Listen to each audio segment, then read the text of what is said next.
Hello friends, welcome my YouTube channel. दोस्तों, आज की इस वीडियो में हम जीके एंड जीएस के मिक्स्ड इंपॉर्टेंट क्वेश्चन देखेंगे जो आपके सभी आने वाले एग्जाम के लिए महत्वपूर्ण है। तो इसलिए वीडियो को पूरा एंड तक देखते रहिए। तो चलिए आज का वीडियो शुरू करते हैं। और आज का पहला क्वेश्चन है, भारत की पहली प्राइवेट ट्रेन का क्या नाम है। तो देखिए, अगर आपको पहले से ही किसी क्वेश्चन का आंसर पता है तो आप नीचे कमेंट बॉक्स में बता सकते हैं। तो इसका आंसर ऑप्शन सी हो जाएगा, तेजस एक्सप्रेस। तेजस एक्सप्रेस भी भारत की पहली प्राइवेट ट्रेन है। अब देखिए कहाँ से कहाँ तक चलती है, तो ये दिल्ली से लखनऊ तक चलती है। और देखिए इस ट्रेन का संचालन IRCTC कर रही है, ये भी याद रखना है। यहाँ पर मैं आपको बता दूं, जो ट्रेन 18 है ये भारत की पहली इंजन रहित यानी कि बिना इंजन वाली ट्रेन है और इसका नाम बदलकर अब वंदे भारत एक्सप्रेस कर दिया गया है। तो आप इसे भी याद रखिएगा। चलिए अगला क्वेश्चन देखते हैं। भारत का पहला प्राइवेट रेलवे स्टेशन कौन सा है। तो देखिए, अब बात करें कि भारत का पहला प्राइवेट रेलवे स्टेशन कौन सा है, तो इसका आंसर ऑप्शन डी हो जाएगा, हबीबगंज रेलवे स्टेशन। ये भारत का पहला प्राइवेट रेलवे स्टेशन है। अब देखिए कहाँ पर है, तो ये मध्य प्रदेश की राजधानी भोपाल में है। और देखिए इस रेलवे स्टेशन का नाम बदलकर अब अटल बिहारी वाजपेयी रेलवे स्टेशन रखा गया है। तो आप इसे याद रखिएगा। चलिए, भारत में सर्वप्रथम रेल की शुरुआत किसके शासनकाल में प्रारंभ हुई थी। तो इसका सही आंसर ऑप्शन सी हो जाएगा, लॉर्ड डलहौजी। देखिए, भारत में सर्वप्रथम रेल की शुरुआत लॉर्ड डलहौजी के शासनकाल में प्रारंभ हुई थी। देखिए इसके शासनकाल में पहली ट्रेन कब चली थी, तो 16 अप्रैल 1853 ईस्वी को मुंबई से ठाणे के बीच 34 किलोमीटर की दूरी पर पहली ट्रेन चलाई गई थी। तो आपको याद रखनी है डेट और स्थान, और ये दूरी भी याद रखनी है। और देखिए यहाँ पर बात करें लॉर्ड डलहौजी की, तो आप सभी को मालूम होगा, इससे संबंधित एक क्वेश्चन कई बार एग्जाम में पूछा जाता है कि जो राज्य हड़प नीति थी किसने अपनाई थी, तो लॉर्ड डलहौजी ने ही अपनाई थी। चलिए आगे नेक्स्ट क्वेश्चन देखते हैं। भारत में सर्वप्रथम चलाई गई ट्रेन का क्या नाम था। तो देखिए बात करें जो लॉर्ड डलहौजी के शासनकाल में 16 अप्रैल 1853 को पहली ट्रेन चलाई गई थी मुंबई से ठाणे के बीच, तो उस ट्रेन का क्या नाम था। तो ये भी मोस्ट इंपॉर्टेंट क्वेश्चन है। तो उसका नाम था ब्लैक ब्यूटी। तो इसका आंसर ऑप्शन सी हो जाएगा, ब्लैक ब्यूटी। तो आपको याद रखना है। चलिए अगला क्वेश्चन देखते हैं। सबसे अधिक मात्रा में क्या पाया जाता है। तो देखिए सबसे पहले मैं आपको बता दूं, जो ब्लड यानी कि रक्त होता है, तो ब्लड में सबसे अधिक मात्रा में 55% प्लाज्मा पाया जाता है और बाकी अन्य 45% इसमें रक्त कणिकाएं होती हैं, जैसे कि RBC, WBC और प्लेटलेट्स। तो ये रक्त में होती है। रक्त में सबसे अधिक मात्रा में प्लाज्मा पाया जाता है। तो इस क्वेश्चन में यही पूछा गया है कि प्लाज्मा में सबसे अधिक मात्रा में क्या पाया जाता है। तो प्लाज्मा में सबसे अधिक मात्रा में 90% पानी होता है यानी कि जल होता है। तो इसका आंसर ऑप्शन डी हो जाएगा, जल। नेक्स्ट क्वेश्चन देखते हैं। बाहरी कान का कठोर लचीला भाग किसका बना होता है। तो इसका सही आंसर ऑप्शन सी हो जाएगा, उपास्थि का। उपास्थि का बना होता है जो कान का बाहरी कठोर लचीला भाग होता है। देखिए कई बार एग्जाम में पूछा जाता है कि कान में कितनी हड्डी पाई जाती हैं। तो देखिए एक कान में 3 हड्डी पाई जाती है, यानी कि दोनों कानों में कुल 6 हड्डी पाई जाती हैं। और देखिए अगर बात करें कि मानव शरीर की सबसे छोटी हड्डी कहाँ और कौन सी है जो पाई जाती है, तो मानव शरीर की सबसे छोटी हड्डी कान में पाई जाती है, जिसका नाम है स्टेपिज या स्टेप्स। तो आपको ये भी याद रखना है। चलिए नेक्स्ट क्वेश्चन देखते हैं। क्वेश्चन नंबर 7 है, शरीर में सबसे अधिक पाया जाने वाला ऊतक यानी कि टिश्यू कौन सा है। तो इसका राइट आंसर ऑप्शन ये हो जाएगा, संयोजी ऊतक। देखिए जो संयोजी ऊतक होते हैं ये मानव शरीर में एक अंग को दूसरे अंग से जोड़ने का कार्य करते हैं, साथ ही यह अंगों को सही स्थान पर भी रखते हैं। तो आपको ध्यान रखना है। और देखिए जो ऊतकों का अध्ययन है क्या कहलाता है, तो हिस्टोलॉजी कहलाता है। चलिए अगला क्वेश्चन देखते हैं। मानव शरीर का सबसे बड़ा अंग कौन सा है। देखिए सिंपल सा क्वेश्चन है ये, लेकिन कई बार स्टूडेंट इसे गलत कर देते हैं। तो मानव शरीर का सबसे बड़ा अंग कौन सा होता है, त्वचा होता है। तो इसका आंसर ऑप्शन सी हो जाएगा, त्वचा। आप देखिए कई स्टूडेंट इसका आंसर क्या लगाते हैं, यकृत। देखिए यकृत मानव शरीर का सबसे बड़ा अंग नहीं होता है, ये मानव शरीर की सबसे बड़ी ग्रंथि होती है। तो आपको ये भी ध्यान रखना है। और देखिए जो थायराइड ग्रंथि होती है ये मानव शरीर की सबसे बड़ी अंतःस्रावी ग्रंथि होती है। तो आपको तीनों याद रखने हैं। चलिए अगला क्वेश्चन देखते हैं। किस हार्मोन को लड़ो या उड़ो हार्मोन कहा जाता है। तो इसका सही आंसर ऑप्शन बी हो जाएगा, एंड्रीनलिन हार्मोन। इस हार्मोन को लड़ो या उड़ो हार्मोन कहा जाता है। इसके साथ ही इसे इमरजेंसी हार्मोन भी कहा जाता है। चलिए अगला क्वेश्चन देख। क्वेश्चन नंबर 10 है, भारत का प्रथम रेल बजट पेश करने वाले रेल मंत्री कौन थे। तो देखिए भारत का प्रथम रेल बजट पेश किसने किया था, तो जॉन मथाई ने किया था। तो इसका आंसर ऑप्शन सी हो जाएगा, जॉन मथाई ने। चलिए अगला क्वेश्चन देखते हैं। भारत की सबसे लंबी रेलवे सुरंग कौन सी है? तो इसका आंसर ऑप्शन ए हो जाएगा पीर पंजाल। देखिए पीर पंजाल रेलवे सुरंग भारत की सबसे लंबी रेलवे सुरंग है। देखिए पीर पंजाल को ही बनिहाल रेलवे सुरंग भी कहा जाता है, तो आपको ये नाम भी याद रखना है। देखिए बात करें कि इसकी लंबाई कितनी है, तो इसकी कुल लंबाई 11.215 किलोमीटर है, तो आपको ये लंबाई भी याद रखनी है। देखिए ये सुरंग जम्मू कश्मीर के बनिहाल से हिमालय के पीर पंजाल तक निकलती है, तो आपको याद रखना है। चलिए अगला क्वेश्चन देखते हैं। किसी राज्य में राज्यपाल की नियुक्ति संविधान के किस अनुच्छेद के तहत की जाती है?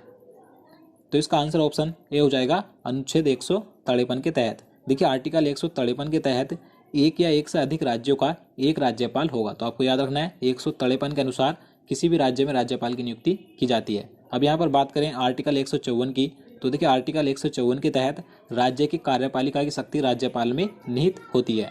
और यहाँ पर बात करें आर्टिकल 155 की, तो देखिए आर्टिकल 155 के तहत राज्यपाल की नियुक्ति राष्ट्रपति के द्वारा की जाती है, तो आपको ये सभी याद रखना है। चलिए आगे बढ़ते हैं। राज्यपाल की पद पर नियुक्ति की न्यूनतम उम्र क्या होनी चाहिए? तो देखिए राज्यपाल बनने के लिए न्यूनतम उम्र कितनी होनी चाहिए? तो 35 वर्ष। तो इसका आंसर ऑप्शन सी हो जाएगा 35 वर्ष, आपको याद रखना है। और देखिए राष्ट्रपति बनने के लिए न्यूनतम आयु भी 35 वर्ष होनी चाहिए। चलिए अगला क्वेश्चन देखते हैं। राज्यपाल को पद की गोपनीयता की शपथ कौन दिलवाता है? देखिए सिंपल सा क्वेश्चन है, आप सभी इसका आंसर बता सकते हैं, तो आप इसका आंसर कमेंट बॉक्स में बताइएगा। तो इसका आंसर ऑप्शन सी हो जाएगा राज्य के उच्च न्यायालय का मुख्य न्यायाधीश। देखिए राज्य का उच्च न्यायालय का मुख्य न्यायाधीश राज्यपाल को उसके पद की गोपनीयता की शपथ दिलाता है, तो आपको याद रखना है। देखिए नियुक्ति राष्ट्रपति के द्वारा की जाती है और शपथ राज्य का उच्च न्यायालय का मुख्य न्यायाधीश दिलाता है। अब देखिए यहाँ पर उच्च न्यायालय की बात हुई है, तो मैं आपको बता दूं कि अगर आपसे पूछा जाए कि वर्तमान में भारत में कितने हाई कोर्ट यानी कि उच्च न्यायालय हैं, तो आपको याद रखना है 25 हैं। अब देखिए 25वां जो हाई कोर्ट है ये जनवरी 2019 में बना है आंध्र प्रदेश राज्य का, तो आपको याद रखना है। चलिए अगला क्वेश्चन देखते हैं।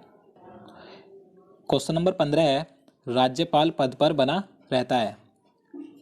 तो इसका आंसर ऑप्शन सी हो जाएगा राष्ट्रपति के प्रसाद पर्यंत। देखिए राष्ट्रपति की मर्जी तक ही राज्यपाल अपने पद पर बना रहता है, लेकिन राज्यपाल का कार्यकाल सामान्य 5 वर्षों के लिए होता है, लेकिन अगर राष्ट्रपति चाहे तो राज्यपाल को कभी भी उसके पद से हटा सकता है, तो आपको याद रखना है। चलिए अगला क्वेश्चन देखते हैं। स्वतंत्र भारत में निम्नलिखित में से कौन सी महिला किसी राज्य की राज्यपाल थी? राइट आंसर ऑप्शन ए हो जाएगा सरोजिनी नायडू। देखिए सरोजिनी नायडू ये स्वतंत्र भारत की पहली महिला राज्यपाल थी। अब देखिए किस राज्य की थी? तो ये उत्तर प्रदेश यानी कि यूपी की थी, आपको याद रखना है। अब देखिए यहाँ पर बात करें सुचेता कृपलानी की, तो देखिए सुचेता कृपलानी ये भारत की प्रथम महिला मुख्यमंत्री थी, तो ये भी उत्तर प्रदेश की थी, आपको याद रखना है। यहाँ पर बात करें सुषमा स्वराज की, तो देखिए सुषमा स्वराज का भी हाल ही में निधन हो चुका है, तो ये दिल्ली की प्रथम महिला मुख्यमंत्री थी, तो आपको तीनों नाम याद रखने हैं। चलिए आगे बढ़ते हैं। किसी राज्य के मुख्यमंत्रियों की नियुक्ति कौन करता है? देखिए किसी भी राज्य का मुख्यमंत्री विधानसभा के बहुमत दल का नेता होता है और इसकी नियुक्ति राज्यपाल के द्वारा की जाती है, तो इसका आंसर ऑप्शन सी हो जाएगा राज्यपाल के द्वारा।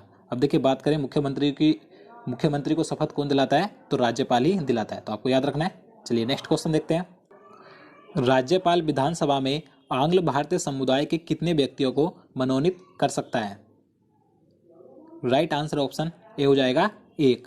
देखिए राज्यपाल किसी भी राज्य की विधानसभा में सिर्फ एक ही आंग्ल भारतीय समुदाय के व्यक्ति को मनोनीत कर सकता है, तो ये मोस्ट इंपोर्टेंट क्वेश्चन है, तो आप इसे याद रखिएगा। चलिए अगला क्वेश्चन देखते हैं। संसद के प्रत्येक सदन की कार्यवाही में संसद का सदस्य न होते हुए भी कौन भाग ले सकता है? तो इसका सही आंसर ऑप्शन सी हो जाएगा महान्यायवादी यानी कि भारत का अटॉर्नी जनरल। देखिए भारत का महान्यायवादी संसद के जो 2 सदन होते हैं लोकसभा और राज्यसभा, तो इन दोनों में सदस्य न होते हुए भी यहाँ पर किसी भी सदन की कार्यवाही में भाग ले सकता है, तो आपको याद रखना है। लेकिन यहाँ पर किसी भी सदन में अपना वोट नहीं कर सकता, तो आप इसे याद रखिएगा। चलिए अगला क्वेश्चन देखते हैं। भारत सरकार का प्रथम विधि अधिकारी कौन है? सही आंसर ऑप्शन बी हो जाएगा भारत का महान्यायवादी। मैंने आपको बता दिया है भारत का महान्यायवादी यानी कि अटॉर्नी जनरल ये भारत सरकार का प्रथम विधि अधिकारी होता है। देखिए यह भारत सरकार को कानूनी विषयों पर परामर्श देता है। और देखिए बात करें इसकी नियुक्ति कौन करता है, तो राष्ट्रपति के द्वारा ही भारत के महान्यायवादी की नियुक्ति की जाती है। चलिए आगे देखते हैं। प्रत्येक राज्य में महाधिवक्ता की नियुक्ति निम्नलिखित में से किसके द्वारा की जाती है? तो देखिए मैं आपको बता दूं, जिस तरीके से भारत सरकार का एक सर्वोच्च विधि अधिकारी होता है महान्यायवादी, उसी प्रकार से राज्य में भी राज्य सरकार का एक सर्वोच्च विधि अधिकारी होता है जिसे महाधिवक्ता कहा जाता है। तो अब इसकी नियुक्ति किसके द्वारा की जाती है, ये क्वेश्चन में पूछा गया है। तो इसकी नियुक्ति राज्यपाल के द्वारा की जाती है। तो इसका आंसर ऑप्शन ए हो जाएगा राज्यपाल के द्वारा। चलिए अगला क्वेश्चन देखते हैं। कोई व्यक्ति संसद में किसी भी सदन का सदस्य हुए बिना केंद्र में कितने दिनों तक मंत्री रह सकता है। देखिए इस क्वेश्चन में बताना है कि अगर कोई व्यक्ति संसद के किसी भी सदन का सदस्य नहीं है और उसे केंद्र में मंत्री बनाया जाता है तो वह कितने दिनों तक अपने पद पर रह सकता है। तो इसका आंसर ऑप्शन बी हो जाएगा 6 माह, यानी कि 6 महीने तक ही अपने पद पर रह सकता है। उसके बाद उसे 6 महीने के अंदर ही किसी भी संसद के सदन की सदस्यता लेनी अनिवार्य है, नहीं तो उसके बाद वह 6 महीने के बाद वह मंत्री नहीं रहेगा। तो कोशिका सिद्धांत का प्रतिपादन किसने किया था। तो देखिए ये क्वेश्चन भी बार बार एग्जाम में पूछा जाता है। तो कोशिका सिद्धांत का प्रतिपादन किया था स्लाइडिन और स्वान ने। तो इसका आंसर ऑप्शन सी हो जाएगा स्लाइडिन और स्वान। अगर आपसे पूछा जाए कि कोशिका की खोज किसने की थी, तो कोशिका की खोज की थी रॉबर्ट हुक ने। तो आपको दोनों याद रखने हैं, सिद्धांत का प्रतिपादन किया था स्लाइडिन और स्वान ने और कोशिका की खोज की थी रॉबर्ट हुक ने। चलिए अगला क्वेश्चन देखते हैं। क्वेश्चन नंबर 24 है, दूध में उपस्थित कौन सा प्रोटीन पाया जाता है, यानी कि दूध में पाए जाने वाले प्रोटीन का क्या नाम है। तो इसका राइट आंसर ऑप्शन बी हो जाएगा केसीन। आपको ध्यान रखना है ये दूध में पाए जाने वाला प्रोटीन है। तो चलिए दोस्तों अब आज का क्वेश्चन देख लेते हैं जिसका आंसर आपको कमेंट बॉक्स में लिखकर बताना है।